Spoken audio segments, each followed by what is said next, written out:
yang dilakukan oleh Ketua KPU sangat rancu dan menyalahi aturan. Ini terskenario rapi untuk mengamankan kepentingan seseorang, kepentingan paslon nomor 2. Dan perbuatan yang sangat terstruktur, masif dan sistematis. TSM yang dilakukan, saya paham PKPU.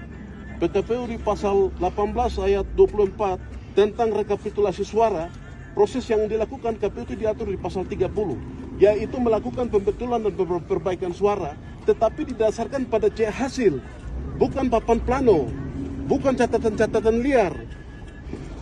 C hasil itu menjadi rujukan untuk disandingkan dengan D hasil, tetapi proses ini tidak dilakukan oleh KPU.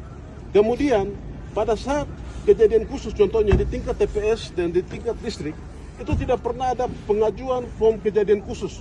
Model C kejadian khusus di tingkat TPS, model D kejadian khusus di tingkat distrik.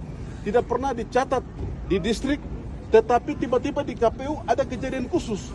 Pertanyaan saya begini, model itu dikeluarkan oleh siapa? Formulir itu disodorkan oleh siapa?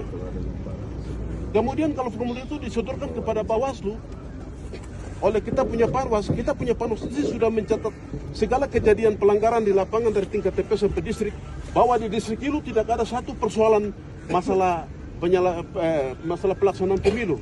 Tetapi tiba-tiba Bawaslu menyatakan bahwa ada pengaduan dari Panwaslu. Pertanyaannya, Panwaslu yang mana? Terus mekanisme penanganan masalah di dalam Bawaslu itu ada tahapannya.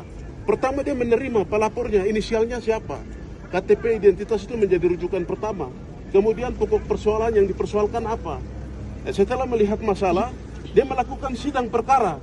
Sidang perkara dia menghadirkan saksi dari tingkat TPS, menghadirkan saksi dari tingkat distrik, menghadirkan penyelenggara di tingkat TPS, menghadirkan penyelenggara di tingkat distrik secara kolektif. Dan dia melakukan penyelidikan secara teliti. Apakah benar terjadi persoalan yang diadukan dalam D hasil?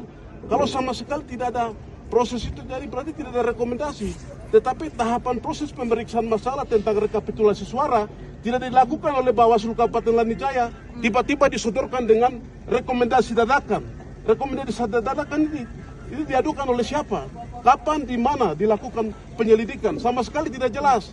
Sehingga kami lihat bahwa ini adalah perbuatan sistematis masih terstruktur oleh KPU Lanijaya dan Bawaslu Lanijaya untuk mengamankan paslon nomor 2 dan merugikan paslon nomor 1.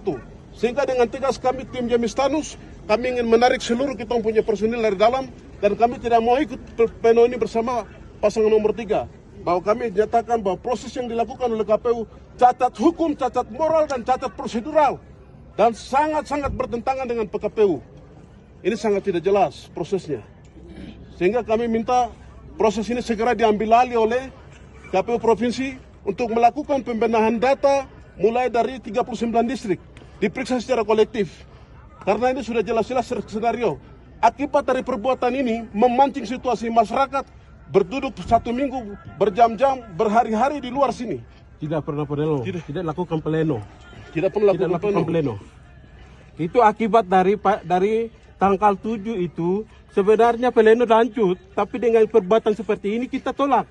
Kita batasi, dan sampai masa datang untuk melakukan mengacaukan situasi di sini, sehingga selama 4 hari tidak melaksanakan pleno. Dan lanjut